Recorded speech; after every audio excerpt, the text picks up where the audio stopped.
Hello friends, welcome to our YouTube channel vocab world. आज के इस वीडियो में हम बात करने वाले हैं सिंपल प्रेजेंट टेंस की कैटेगरी 1 की।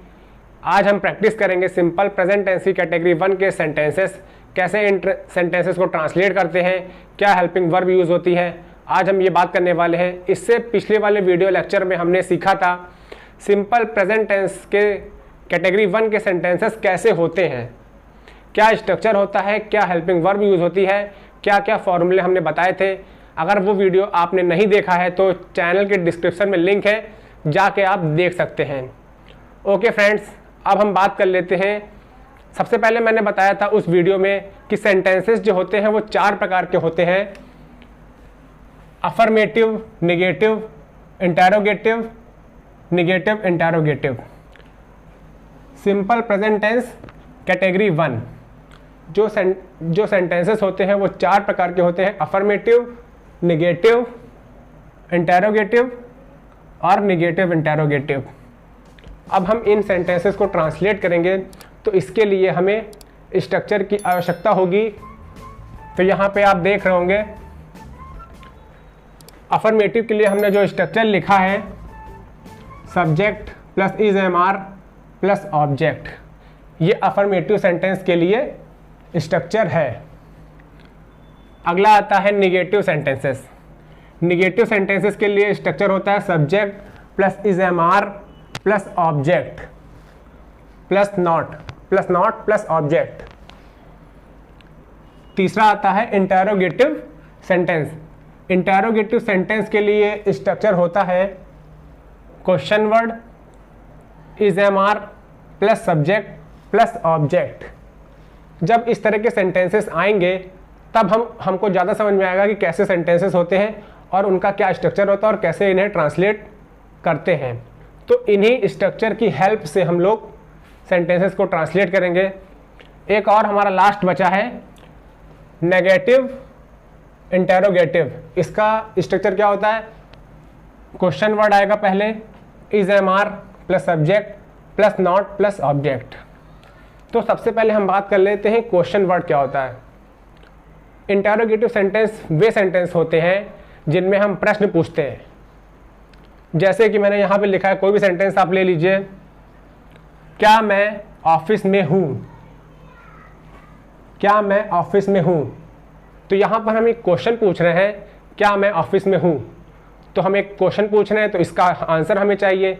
ये एक इंटरोगेटिव सेंटेंस है, क्या मैं ऑफिस में हूँ। तो उसके लिए ये इस स्ट्रक्चर का यूज़ करेंगे हम लोग। और एक इंटरोगेटिव सेंटेंस और लेंगे हम, जैसे कि यहाँ पे लिखा हुआ है तुम्हारे पापा कहाँ हैं। यहाँ पर भी हम क्वेश्चन पूछ रहे हैं, तुम्हारे पापा कहाँ पर हैं। तो यहाँ पे भी एक प्रश्न है और जो बीच में यहाँ पे आ रहा है कहाँ, तो ये एक क्वेश्चन वर्ड है।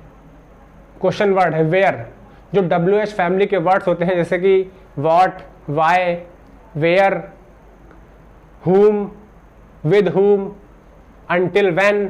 इस तरह के सेंटेंसेस WH फैमिली के वर्ड्स होते हैं जो इंटरोगेटिव सेंटेंसेस में यूज़ किए जाते हैं। अभी हम इनकी प्रैक्टिस करेंगे तो आपको और समझ में आएगा। तो ये हो गए नेगेटिव इंटरोगेटिव का स्ट्रक्चर। और पिछली वीडियो में हमने ये बताया था, नोट करके एक पॉइंट लिखवाया था कि सिंपल सेंटेंसेस में मेन वर्ब की थर्ड फॉर्म का हमेशा हम यूज़ करते हैं। सिंपल सेंटेंसेस में मेन वर्ब की थर्ड फॉर्म का यूज़ करते हैं। तो यहाँ पे हमने देखिए शॉर्ट फॉर्म में लिखा है, नोट करके, सिंपल सेंटेंसेस वर्ब की थर्ड फॉर्म। इसका यूज अभी हम आगे देखेंगे सेंटेंसेस में। तो चलिए फ्रेंड्स, सेंटेंसेस को स्टार्ट करते हैं। हमारा पहला सेंटेंस है, मैं एक डॉक्टर हूं। तो इसके लिए ये एक अफर्मेटिव सेंटेंस है। अफर्मेटिव के स्ट्रक्चर को देखेंगे हम लोग। अफर्मेटिव का स्ट्रक्चर है subject plus is am are plus object.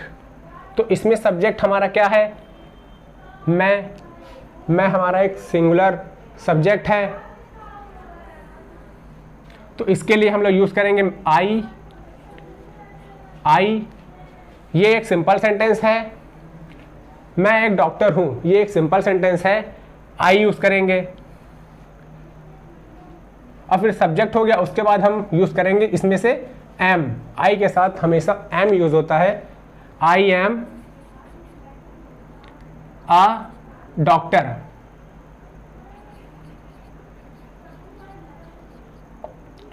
तो ये एक सिंपल सेंटेंस है, बहुत इजी सेंटेंस है, नॉर्मल सा सेंटेंस है कि मैं एक डॉक्टर हूं, आई एम अ डॉक्टर। अगला सेंटेंस लेते हैं, ये मेरी किताबें हैं।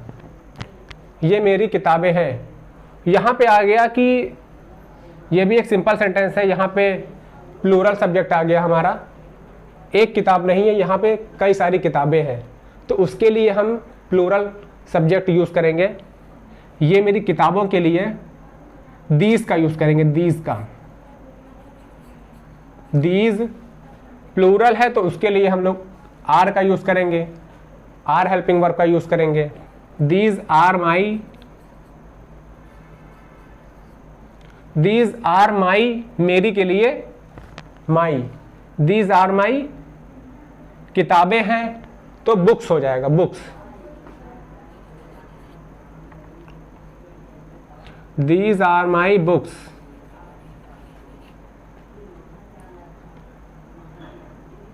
These are my books. तो इस तरह से आप सिंपल सेंटेंस को ट्रांसफॉर्म कर सकते हैं, फॉर्म कर सकते हैं।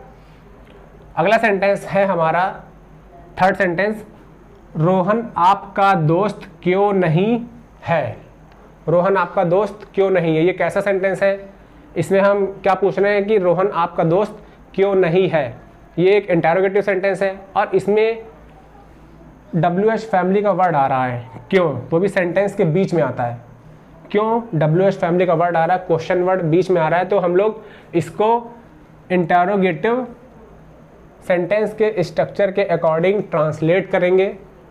तो सबसे पहले हमारा आएगा क्योंकि इंग्लिश, सबसे पहले क्वेश्चन वर्ड आएगा, आप देख रहे होंगे WH फैमिली। क्यों को हम कहते हैं वाई, वाई। अब क्वेश्चन वर्ड के बाद आएगा, क्वेश्चन वर्ड हमने लिख दिया, फिर उसके बाद हम हेल्पिंग वर्ब का यूज करेंगे। हेल्पिंग वर्ब हमारी है इज, एम, आर। तो इसके बाद आएगा, क्योंकि यहाँ पे सब्जेक्ट सिंगुलर सब्जेक्ट है, रोहन की बात हो रही है, रोहन आपका दोस्त क्यों नहीं है, रोहन की बात हो रही है, यहाँ पे सिंगुलर सब्जेक्ट है, तो इसलिए हम लोग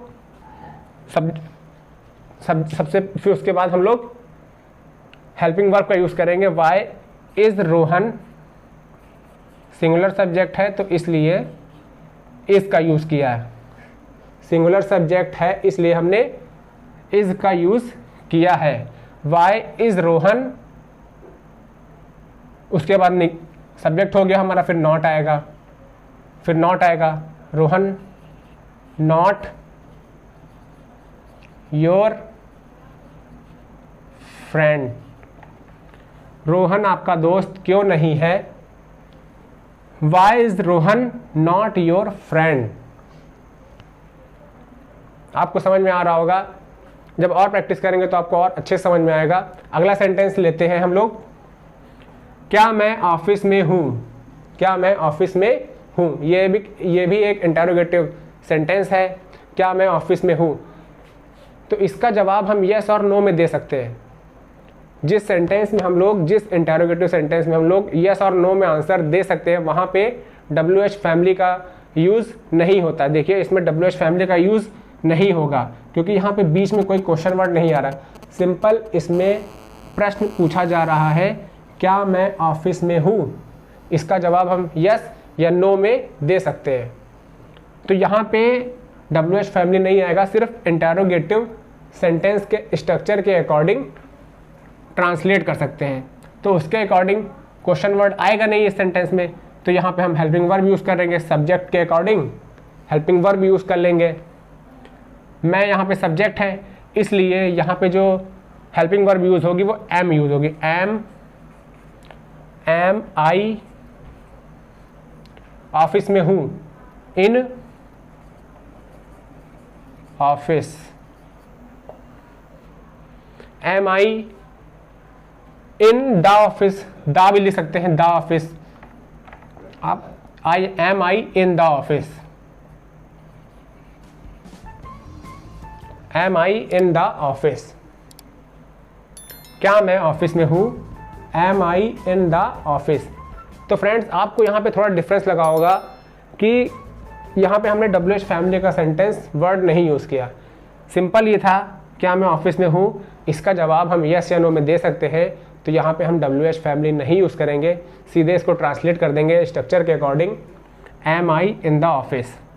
इससे ऊपर वाला सेंटेंस जो था कि रोहन आपका दोस्त क्यों नहीं है, अब आपसे कोई पूछ रहा है कि इस सेंटेंस में बताया गया रोहन आपका दोस्त क्यों नहीं है, तो इसको आप यस या नो में आंसर नहीं दे सकते हैं। तो और क्यों, WH फैमिली इसमें मिडल में आया है, बीच में आया है, क्यों?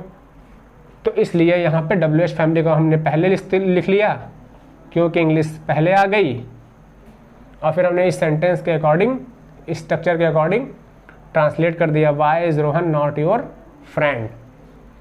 इसके बाद हम लोग आते हैं अगले सेंटेंस पे। हमारा अगला सेंटेंस है, मैं घर पर कब तक नहीं हूँ। मैं घर पर कब तक नहीं हूँ, मैं घर पर कब तक नहीं हूँ। तो अब हमें ये सोचना है कि ये भी एक इंटरोगेटिव प्रश्न है, इंटरोगेटिव सेंटेंस है। मैं घर पर कब तक नहीं हूँ, क्वेश्चन पूछा जा रहा है, इंटरोगेटिव सेंटेंस है, तो इंटरोगेटिव सेंटेंस के स्ट्रक्चर के अकॉर्डिंग ट्रांसलेट करेंगे। तो सबसे पहले देखेंगे ये इंटरोगेटिव सेंटेंस है, तो सबसे पहले क्वेश्चन वर्ड आएगा। अगर सेंटेंस में क्वेश्चन वर्ड होगा तो क्वेश्चन वर्ड को हम लोग सबसे पहले लिखेंगे, फिर उसके बाद हेल्पिंग वर्ब का यूज़ करेंगे, फिर उसके बाद सब्जेक्ट का यूज़ करेंगे, फिर उसके बाद ऑब्जेक्ट का यूज़ करेंगे। मैं घर पर कब तक नहीं हूँ, इसमें क्वेश्चन वर्ड है कब तक, तो इसकी अंग्रेजी सबसे पहले बनाएंगे। क्वेश्चन वर्ड ये देखिए, सबसे पहले क्वेश्चन वर्ड कब तक के लिए अनटिल, कब तक को इंग्लिश में बोला जाता है until when, until when, until when हो गया। उसके बाद आएगा हेल्पिंग वर्ब, हेल्पिंग वर्ब लिखेंगे। हेल्पिंग वर्ब किसके अकॉर्डिंग आएगी? सब्जेक्ट के अकॉर्डिंग। सब्जेक्ट हमारा क्या है? अनटिल वन, मैं हमारा सब्जेक्ट है, तो उसके अकॉर्डिंग हम लोग एम यूज़ करेंगे। Until when am I, negative नहीं है तो नॉट आ जाएगा, not at home. Until when am I not at home, मैं घर पर कब तक नहीं हूँ, until when am I not at home. हमारा अगला सेंटेंस है, क्या तुम अच्छे लेखक नहीं हो, क्या तुम अच्छे लेखक नहीं हो। सेंटेंस का स्ट्रक्चर है, इंटरोगेटिव सेंटेंस का स्ट्रक्चर है helping verb plus subject plus object. यहाँ पे हमारा सब्जेक्ट है तुम के अकॉर्डिंग हम हेल्पिंग वर्ब यूज़ करेंगे। हेल्पिंग वर्ब पहले आएगी, आर हमने हेल्पिंग वर्ब यूज़ कर ली, फिर उसके बाद हम यूज़ करेंगे सब्जेक्ट। सब्जेक्ट हमारा है यू, आर यू अच्छे लेखक नहीं हो, तो ये एक इंटरोगेटिव सेंटेंस के साथ साथ निगेटिव सेंटेंस भी है, तो आर यू नॉट आएगा, not a good writer. Are you not good writer, क्या तुम अच्छे लेखक नहीं हो, are you not good writer. हमारा अगला सेंटेंस है, मैं घर पर किसके साथ हूँ, मैं घर पर किसके साथ हूँ। ये एक इंटरोगेटिव सेंटेंस है और यहाँ पे WH फैमिली का वर्ड आ रहा है किसके साथ, किसके साथ, किसके साथ, यहाँ पे WH फैमिली का वर्ड आ रहा है। तो सबसे पहले हमें इसको आगे लिखना पड़ेगा स्ट्रक्चर के अकॉर्डिंग। सबसे पहले WH फैमिली के अकॉर्डिंग हम लोग सबसे पहले आगे इसको लिखना पड़ेगा। किसके साथ को इंग्लिश में बोला जाता है with home, with home, with home. फिर फिर उसके बाद हम लोग हेल्पिंग वर्ब यूज़ करेंगे, हमारा सब्जेक्ट है मैं, उसके साथ हम लोग हेल्पिंग वर्ब यूज़ करेंगे एम आई, घर पर के लिए at home, with whom am I at home, मैं घर पर किसके साथ हूँ, विद whom, whom की स्पेलिंग वो हो गई, with whom am I at home. इस तरह से इस सेंटेंस को फॉर्म करेंगे। अगला सेंटेंस है तुम्हारे पापा कहाँ हैं। यहाँ पे कहाँ क्वेश्चन वर्ड आया है, तो इसको हम लोग सबसे पहले बनाएंगे वेयर। सिंपल सेंटेंसेस है तो इसमें हम लोग हेल्पिंग वर्ब यूज़ करेंगे। वेयर इज़ योर,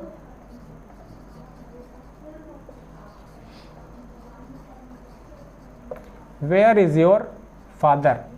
और ये कितने भी इंटेरोगेटिव सेंटेंस है सब में क्वेश्चन मार्क लगेगा, question mark.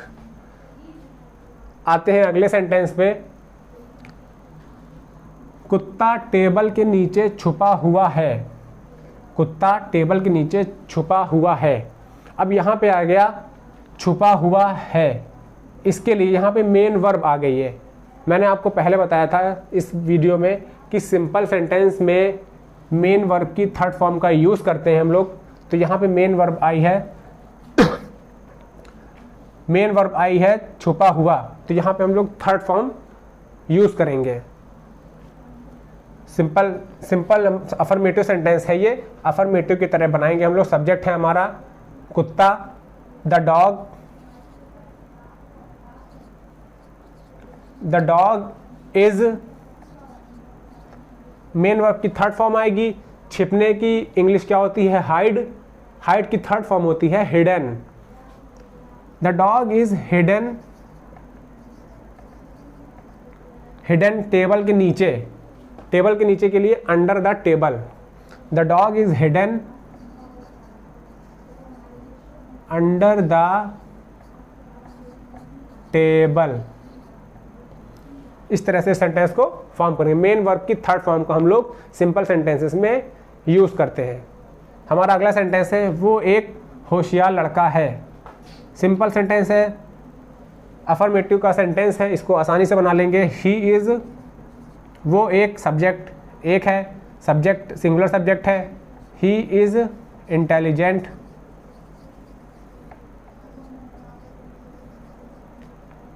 Intelligent boy, he is intelligent boy. आते हैं अपने लास्ट सेंटेंस पे। हमारा लास्ट सेंटेंस है तुम किस लिए मेरे घर में हो, तुम किस लिए मेरे घर में हो। यहाँ पर हम एक क्वेश्चन पूछ रहे हैं, तुम किस लिए मेरे घर में हो। ये एक इंटरोगेटिव सेंटेंस है और ये एक WH फैमिली का वर्ड इसमें आ रहा है, क्वेश्चन वर्ड आ रहा है किस लिए। किस लिए को हम लोग सबसे पहले क्या बोलते हैं, फॉर व्हाट, फॉर व्हाट। तो सबसे पहले हम फॉर व्हाट यूज़ करेंगे, फॉर व्हाट, फॉर व्हाट। फिर उसके बाद हम लोग यूज़ करेंगे हेल्पिंग वर्ब। हेल्पिंग वर्ब हम किसके अकॉर्डिंग यूज़ करेंगे, सब्जेक्ट के अकॉर्डिंग हम हेल्पिंग वर्ब यूज़ करेंगे। यू के साथ हम हेल्पिंग वर्ब यूज़ करेंगे आर, फिर उसके बाद सब्जेक्ट यू, मेरे घर में, in my house.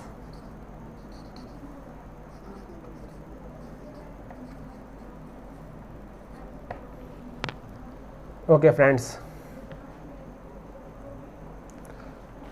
For what are you in my house, तुम किस लिए मेरे घर में हो। For what are you in my house. So friends, ये थे आज के सिंपल प्रेजेंट टेंस की कैटेगरी 1 के कुछ सेंटेंसेस जो इस तरह से ट्रांसलेट किए जाते हैं। इन्हें आप डेली स्पीकिंग में यूज़ कर सकते हैं। और अगला वीडियो लेक्चर हमारा सिंपल प्रेजेंट टेंस की कैटेगरी 2 के सेंटेंसेस होंगे, उसके बारे में आपको समझाऊंगा और उसकी प्रैक्टिस हम इसी तरह से करेंगे।